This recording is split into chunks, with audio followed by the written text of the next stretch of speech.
নমস্কার বন্ধুরা, শ্রাবণী ফ্যাশনে আপনাদের প্রত্যেকে স্বাগত। তো আজকের আমি ব্রা কাট ব্লাউজ কাটিং করছি। তো এই ব্লাউজটা কাটিং করতে করতে আমি যে টিপসগুলো দেব বা আমি যেভাবে কাটিং করব, আপনারা যদি সেইভাবে কাটিং করেন বা যেভাবে আমি বলে দেবো সেই অনুযায়ী যদি আপনারা কাটিং করেন, কখনোই খাপ চ্যাপটা হবে না। আর উপরন্ত যারা অনেকে বডি ফিটিংস চাইছেন অথচ খাপটা যেন পারফেক্ট বসে বা একটু হালকা লুজিং মতন হয়, যাতে একদম খুব টাইট নয়, খুব মানে ঢিলাও নয়, এরকম যাতে হয়, সেটাই আমি চেষ্টা করব আপনাদের সেইভাবে বোঝানোর। তো আপনারা পুরো ভিডিওটা দেখার চেষ্টা করবেন, আশা করছি সম্পূর্ণটা বুঝতে পারবেন। আর কি কি জিনিস লাগবে এখানে দেখিয়ে দিয়েছি।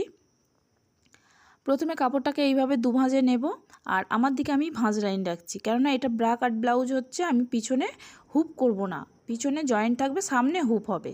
তো তলা থেকে প্রথমে লাইনটা এইভাবে সোজা করে নিচ্ছি। এরপর থেকে আমি ঝুলের মাপ নেব। দেখুন, ঝুল যার যেমন থাকবে এই অনুযায়ী কিন্তু ঝুলটা এখানে নিতে হবে। তো আমার এখানে 13.5 ঝুল আছে, তো 13.5 সঙ্গে 1 ইঞ্চি যোগ করে এখানে 14.5 নিয়ে নিচ্ছি। ঝুল প্রত্যেকের আলাদা হতে পারে, আর আমি এখানে আমার মেজারমেন্টটা আমি বলে দেব, আপনারা আপনাদের মেজারমেন্ট অনুযায়ী এখানে কিন্তু বসিয়ে নেবেন, তাহলেই কিন্তু হয়ে যাবে। তবে আমি প্রতিটা কাটিং করার সঙ্গে সঙ্গে কিন্তু সূত্র জানিয়ে দেবো, সেই অনুযায়ী কিন্তু বসিয়ে দেবেন। তো প্রথমে ঝুলের সঙ্গে 1 ইঞ্চি বসিয়ে এইভাবে দাগটা নিয়ে নিলাম। তো এবারে পুটের মাপ, পুট এখানে আমি নিচ্ছি 6 ইঞ্চি, যেহেতু আমার কাস্টমারের ছিল পুট 14 সঙ্গে আমি 4 ইঞ্চি বা 3 ইঞ্চি মাইনাস আপনারা করতে পারেন। এখানে আমি 3 ইঞ্চি মাইনাস করছি, যেহেতু 14 আছে।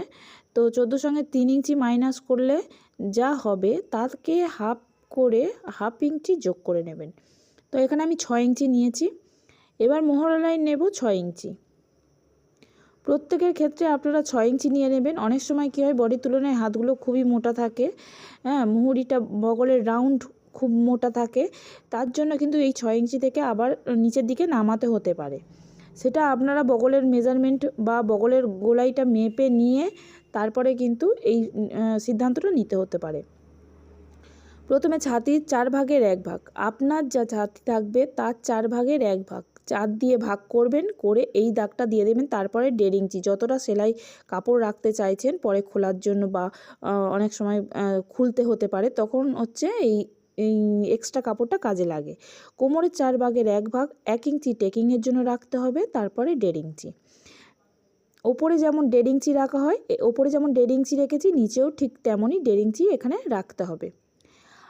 আর তারপরে কি করব, এই কোণ থেকে 1 ইঞ্চির মতন এখানে গোল শেপ দেব, রাউন্ড শেপ দেব। যেহেতু আমাদের বগল 3 কোণা হয় না, রাউন্ডে হয়, তো সেই জন্য এখানে অবশ্যই করে বগলে এইভাবে শেপ দিতে হবে। এরপরে বগলটা মেপে রেখে নেব। যেহেতু আমাদের কাঁধ জোড়ার সময় 1/2 ইঞ্চি সেলাইয়ে চলে যায়, তারপরে এইভাবে রাউন্ডে দেখে নেব আপনার যা বগল হচ্ছে সেই বগল অনুযায়ী এখানে বসছে কিনা। আমার যেহেতু একদম পারফেক্ট বসে গেছে, তার জন্য আর এক্সট্রা কিছু করতে হবে না। বগল রাউন্ডে যা হবে তার হাফ ওখানে নিতে হবে। এবার দেখুন, কাঁধটা যেহেতু আমাকে চওড়া করতে বলেছে, তো সেই জন্য এখানে আমি 2.5 ইঞ্চি গলা নিচ্ছি। তো আপনারা চাইলে এখানে 3 ইঞ্চি নিলেও কিন্তু হয়ে যাবে, এর বেশি নেওয়া যায় না। এবারে দেখুন, নিচ থেকে আমি মাপটা নিচ্ছি। নিচ থেকে আপনারা যতটা কাপড় রাখতে চান, পিঠে যে কাপড়টা থাকে, তো যতটা রাখতে চান তার সঙ্গে 75 বা 1 ইঞ্চি আপনারা যোগ করবেন। এবারে দেখুন, আমি যেহেতু গোল গলা করছি, এইভাবে ওপরে যেমন 2.5 ইঞ্চি নিয়েছি, নিচে কিন্তু আমি 4 ইঞ্চি নিয়ে নিচ্ছি, তারপরেই কিন্তু খেলাবে। এই যে 4 ইঞ্চিটা নিয়েছি, এর কারণেই কিন্তু খেলিয়ে যাবে। আপনারা যেমনভাবে চাইছেন ঠিক তেমনভাবে করতে পারেন, এর জন্য কোনো অসুবিধা হবে না। আপনারা পিঠের কাপড়টা সরু রাখতে পারেন, তাতে কোনো অসুবিধা হবে না। এবার দেখুন, কোমরের 4 ভাগের 1 ভাগ আর 1 ইঞ্চি নিয়ে যতটা হবে, আমার এখানে 9 হয়েছে, তো 9কে হাফ করলে হয় 4.5 ইঞ্চি। আর তারপরে আমি কি করব, এরকম 4 ইঞ্চির মতন উপরে উঠিয়ে দেবো। 4 ইঞ্চি 4.5 ইঞ্চি এরকম উপরে উঠিয়ে দিতে পারেন, তাতে কোনো অসুবিধা হবে না। তো নিচ থেকে হচ্ছে 4.5 ইঞ্চি আর ওপরে 4 ইঞ্চি। তো এইভাবে দাগটা টেকিংয়ে চলে যাবে। হাফ ইঞ্চি টেকিং দিয়ে এইভাবে সরু করে টেকিংটা আমি দিয়ে নেব। এখানে যে 1 ইঞ্চি দিয়েছিলাম এখানেই কিন্তু কমে যাবে। তো এরপরে কি করব, কোমরের দিকে অনেক সময় কি হয় কাপড়টা বগলের সাইডে কুঁচকে থাকে, সেইটা কমানোর জন্য নিচ থেকে আমি হচ্ছে 0.25 বা 0.3 এইরকম হচ্ছে ওপর থেকে এরকম ছেঁটে ফেলে দিতে হবে। এইভাবে দেখুন, এই যে অংশটা ডাউন করে দিলাম, উপর দিকে উঠিয়ে নিলাম, এটা হচ্ছে কেটে দিলে কি হবে, যখন সেলাই হবে তখন কিন্তু ওই রিঙ্কেলগুলো কমে যাবে। ব্লাউজ ড্রয়িং করার সময় অনেক ছোট ছোট টিপস দিচ্ছি। ব্লাউজ যত আমি কাটিং করতে থাকবো বা ড্রয়িং করতে থাকবো আরও টিপস দিতে থাকবো। তো ব্লাউজটা ভিডিওটা যত কন্টিনিউ দেখতে থাকবেন আপনারা অনেক টিপস পেয়ে যাবেন। এবারে কি করব, যেমনভাবে ড্রয়িং করেছি ঠিক তেমনভাবেই কিন্তু এখানে আমি কাটিংগুলো করে নেব।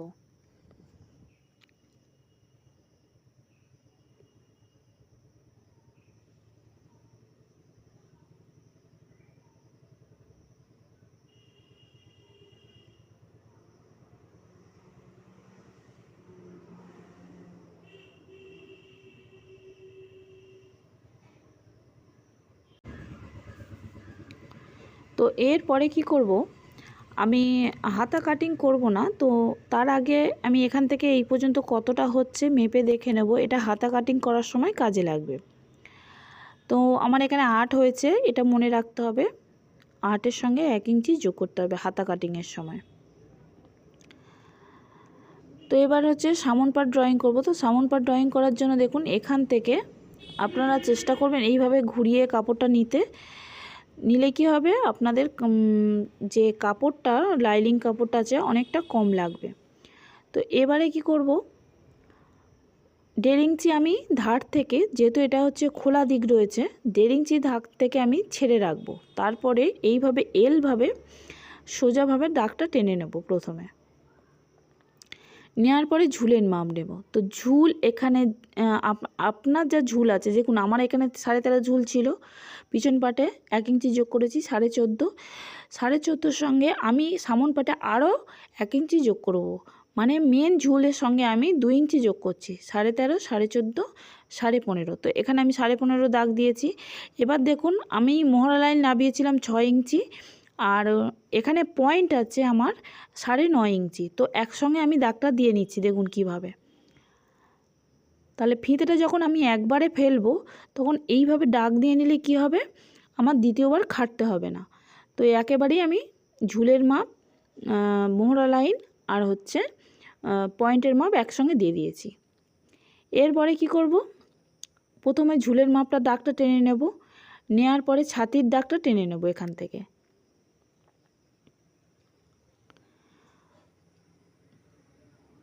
তো ছাতির দাগটা দেওয়ার পরে এবার কি করব, পয়েন্টের যে দাগটা দিয়েছি 9.5, সেটা হচ্ছে এইভাবে টেনে নেব।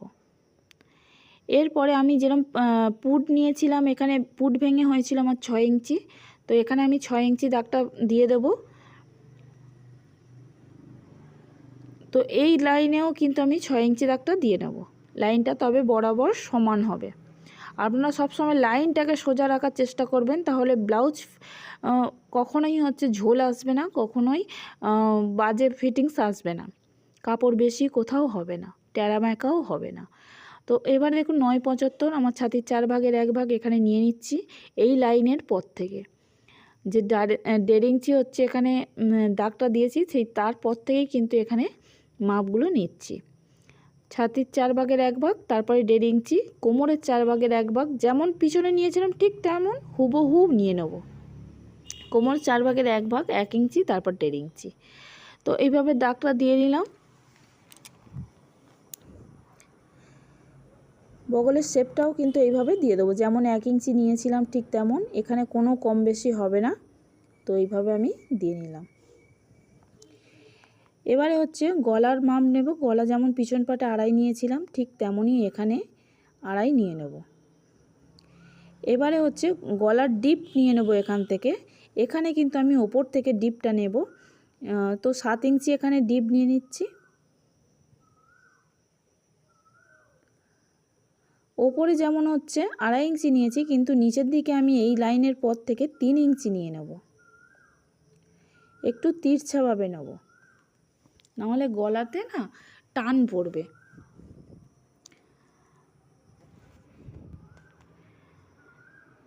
তো এরপরে কি করব, এখানে আমি গলার শেপটা দিয়ে নেব।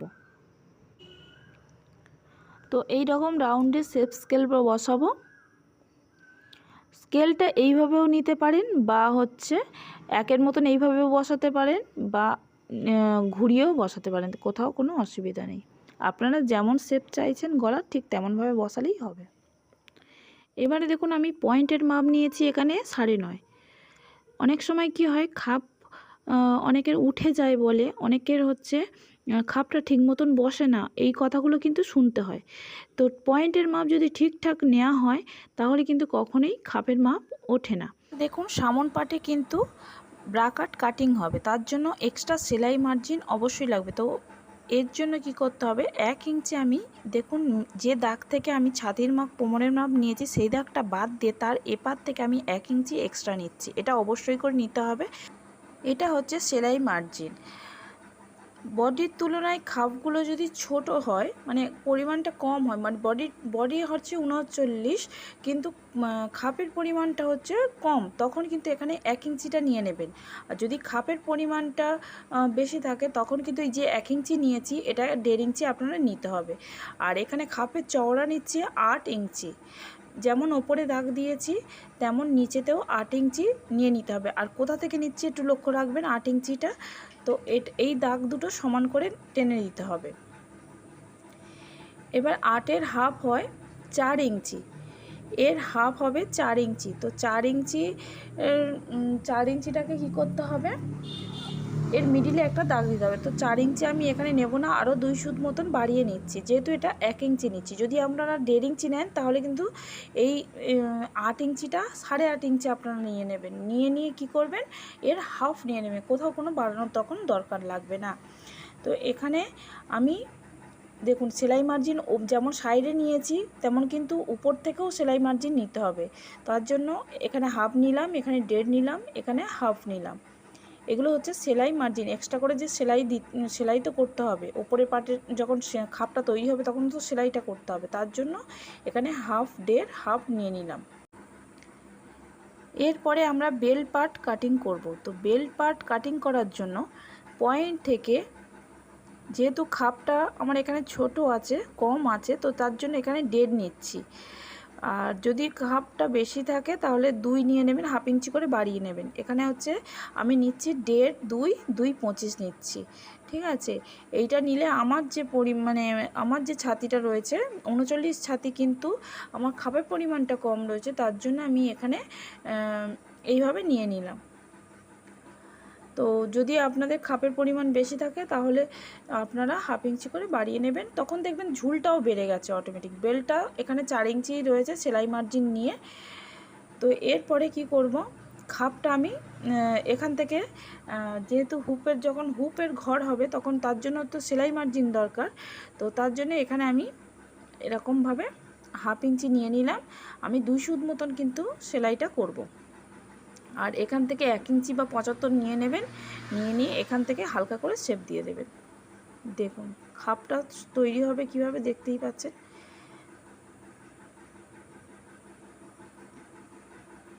তো এইভাবে যদি মাপ নিয়ে করেন কখনোই অসুবিধা হবে না এরকম শেপটা দিতে। তো এরকম না পারলে আপনারা শেপ স্কেল দিয়ে শেপ দিয়ে নিতে পারেন। দেখুন এইরকম যে শেপ স্কেলগুলো থাকে, এই শেপ স্কেল দিয়ে আপনারা শেপ দিয়ে নিতে পারেন, সব থেকে সহজেও দেওয়া হয়ে যাবে। দেখুন পুরোটাই কিন্তু মিলে গেছে, আমি আন্দাজে দিয়েছি, কিন্তু এইভাবে দিলে কিন্তু সহজেই হয়ে যাবে। ব্যাস, এরপরে কি করবে, এখানে যে কোণ হয়ে আছে এই কোণটাও কিন্তু আমাকে শেপ দিয়ে নিতে হবে।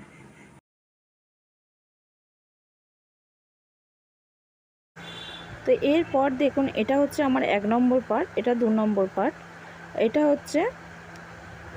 3 নম্বর পার্ট, আর নিচের বেলটা 4 নম্বর পার্ট। কোথা থেকে কাটছে একটু লক্ষ্য রাখবেন, রাখলেই কিন্তু আপনারা সহজে কাটতে পারবেন। যারা প্রথম কাটিং করবেন তারা মনে হবে যেন কোথা থেকে কাটি, একটু ভালো করে লক্ষ্য করলেই কিন্তু আপনারা সহজেই বুঝতে পারবেন বা কাটিং করতে পারবেন।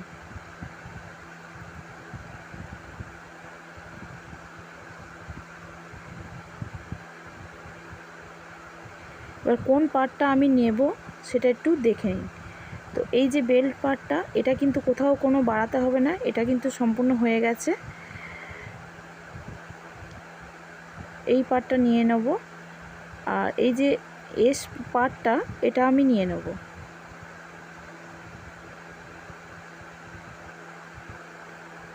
তো এই পার্টটা আমি কিন্তু নিয়ে নেব। আর এই পার্টটা এই যে এখান থেকে নিয়ে কেটে ফেলে দেব। দেওয়ার পরে এই পার্টটাকে আমি তিরছা কাটিং করব। একই সেম থাকবে, শুধু কাপড়টাকে আমি তিরছা করে নেব পরার পরে, যাতে কমফোর্টেবল ফিল হয়। তো এরপরে কি করব, নিচের যে পার্টটা রয়েছে সেই পার্টটা কাটিং করব, খাপের যে দ্বিতীয় অংশটা। তার জন্য এইভাবে স্কেলটা বসাবো, লম্বাভাবে এলভাবে দাগ কেটে নেব। আমি যে 8 ইঞ্চি নিয়েছিলাম সেই 8 ইঞ্চিটা এইভাবে বসিয়ে নেব। দেখুন এখান থেকে 8 ইঞ্চি নিয়ে নেব, দুদিকে দাগ দেবো লাইনটা সোজা হওয়ার জন্য। আর মিডল থেকে যে 4.25 নিয়েছিলাম, তো এইভাবে উপর নিচ করে দাগ দিয়ে নেব। তো দাগ নিয়ে নেওয়ার পরে দাগগুলো পরপর মিলিয়ে দেব। তো এরপরে কি করব, এখান থেকে আমি নেব 2.75। নিচে যে দাগটা কেটেছি ওখান থেকেই নেব 2.75, মিডিলেও নেব 2.75, আর এই সাইডেও নেব 2.75। তো 3 দিকে দাগটা এইভাবে সোজা করে নেব। আর মিডিল থেকে আমি উপরে 1 ইঞ্চি উপরে একটা দাগ দিয়ে নেব। এই দাগের সঙ্গে এই দাগটা মিলিয়ে দেব, আর এই দাগের সঙ্গে এই দাগটা মিলিয়ে দেব। আর যেদিকে আমি 4.25 নিয়েছি সেই দিক থেকে নিচ থেকে কি করব, 75 ওপরে উঠিয়ে দেব। এইভাবে হালকাভাবে শেপ দিয়ে দেবো। আর একটু 2 সুত বা 3 সুতের মতন বাইরে পার করে দেব দাগটা কোণ থেকে। আর উপর দিকে এইভাবে যেমন উপরের পার্টে শেপ দিয়েছিলাম শেপ স্কেল দিয়ে, নিচের পার্টটাও কিন্তু এইভাবে শেপ স্কেল দিয়ে শেপ দিয়ে দেবো। স্কেল সবসময় ভালো করে বসিয়ে নেবে। তো এবার আমি কাটিংটা করে নেব। সম্পূর্ণ ড্রয়িং করা হয়ে গিয়েছে, এবার কাটিংটা করে নেব।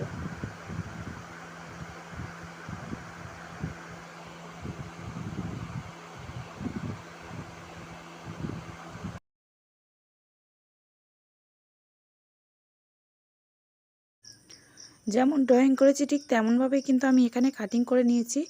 আর এটা দেখুন এইভাবেই বসাতে হবে যখন সেলাইটা হবে। আর মিডল পোর্শনটা অবশ্যই মিল করে সেলাইটা করার চেষ্টা করবেন। আর এইটা হচ্ছে ওপরের পার্ট, এটা নিচের পার্ট।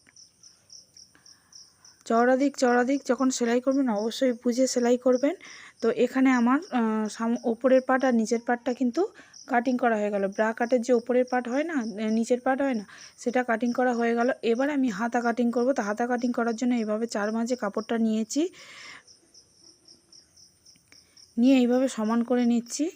এরপরে এল স্কেল দিয়ে লাইনটাকে সোজা করে নেব। দেখুন কিভাবে সোজা করছি। তো এইভাবে কাপড় সোজা করে নিলে সবসময় কাজ করতেও সুবিধা হয়।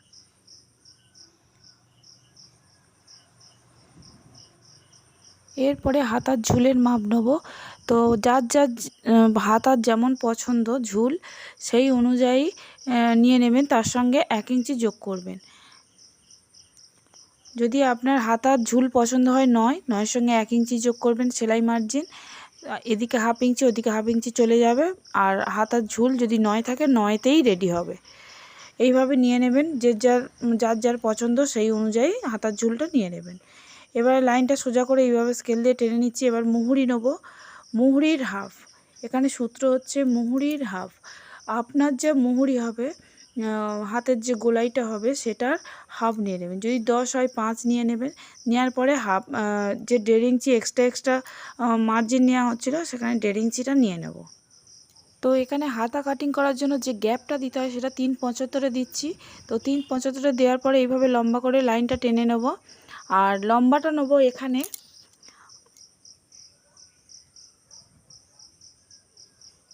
তো 8 ছিল, এখানে 9 নিয়ে নেব।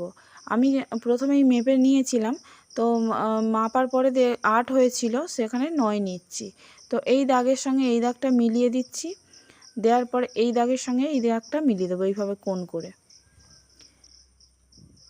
এরপরে এখান থেকে শেপ দেওয়ার জন্য 2.5 ইঞ্চিতে একটা দাগ দিয়ে দেব। আর আমার যে বগল রয়েছে তা বগলের হাফ নিয়ে নেব এখানে।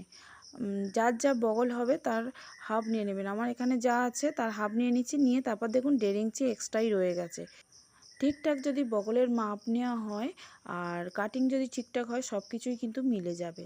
আমি কিন্তু শেপ স্কেল দিয়ে এইভাবে শেপ দিয়ে যে বগলের যে রাউন্ড যে হাতার যে রাউন্ডটা এই শেপ স্কেল দিয়েই কিন্তু আমি কাটিংটা করে থাকি। হাতা যখন মাপ নিই আমি তখন কিন্তু হাতার ঝুল যতই হোক না কেন 5-এ একটা আমি মাপ নিই, 5 ঝুলে একটা মাপ নিই, তার সঙ্গে 1/2 ইঞ্চি যোগ করে এই গোলাইটা মাপ নিই, নিয়ে আমি চেক করে দেখে নিচ্ছি সব মাপটা ঠিকঠাক আছে কিনা, না হলে কিন্তু হাতার শেপ দিতে হতো। তো এর জন্য আর একটা ভিডিও আমার করা আছে, আপনারা দেখে নিতে পারেন। আর এখানে হচ্ছে আমি কি করছি, তালপাত ড্রয়িংটা করে নিচ্ছি, করে নিয়ে এবারে কাটিংটা করে নিচ্ছি। তো এইভাবে ড্রয়িং করা হয়ে গেছে, তো কাটিংটা করে নিচ্ছি। হাতা কাটিং করে নেওয়ার পরে নেক্সট পার্ট আমি দেখিয়ে দেব।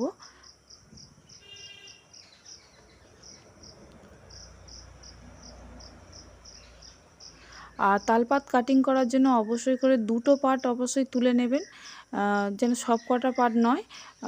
যেহেতু 4 পার্টে কাটিং করা হয়েছে, সামন পার্টে তালপাতটা পড়বে, ব্লাউজের সামন পার্টে তালপাতটা পড়বে, সেই হিসাবে আমাকে কিন্তু 2টো পার্ট কাটিং করে এইভাবে তুলে ফেলে দিতে হবে, মানে কাটিংটা করতে হবে।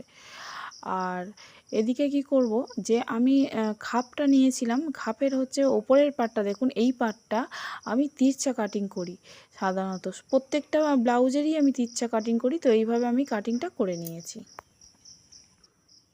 তো এরপরে আমি হচ্ছে মেন যে কাপড় রয়েছে তার সেই কাপড়ের ওপরেই বসিয়ে বসিয়ে কিন্তু সমস্ত পার্ট কাটিং করব। তো কিভাবে বসাবো সেটাও দেখে নিন।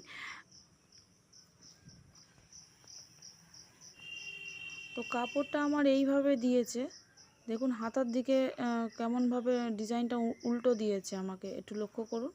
সাধারণত কেমন পাটটা একটু সাইডেই থাকে, তো আমার এইদিকে দিয়েছে। যেহেতু আমার হাতার ঝুলটা ছোট আছে, কম আছে, তো আমার কোনো অসুবিধা আশা করি হবে না। দেখুন আমি কিভাবে কাটিং করছি। হাতাটা হচ্ছে প্রথমে খুলে নেব এইভাবে, 4 ভাঁজে তো দুটো এইভাবে খুলে নেব, নিয়ে যেহেতু শর্ট হাতা আছে অসুবিধা হবে না, তো এইভাবে আমি কাটিংটা করে নেব। তো পিসটা আমার বড় ছিল বলে কোথাও কোনো অসুবিধা হয়নি, সবসময় তো পিস এরকম বড় আসে না, তখন কাজ করতে অসুবিধা হয়।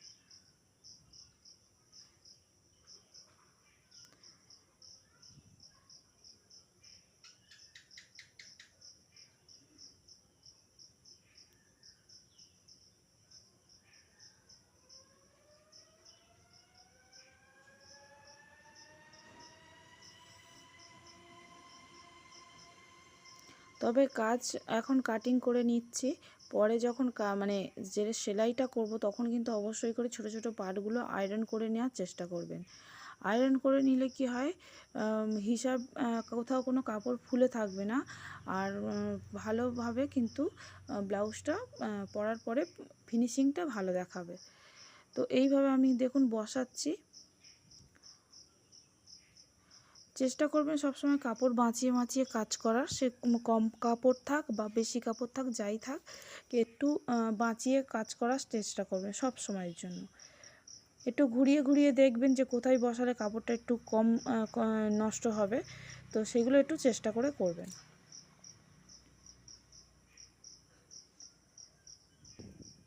তো এইভাবে আমার বসানো হয়ে গিয়েছে, এবার কাটিংগুলো করে নেব।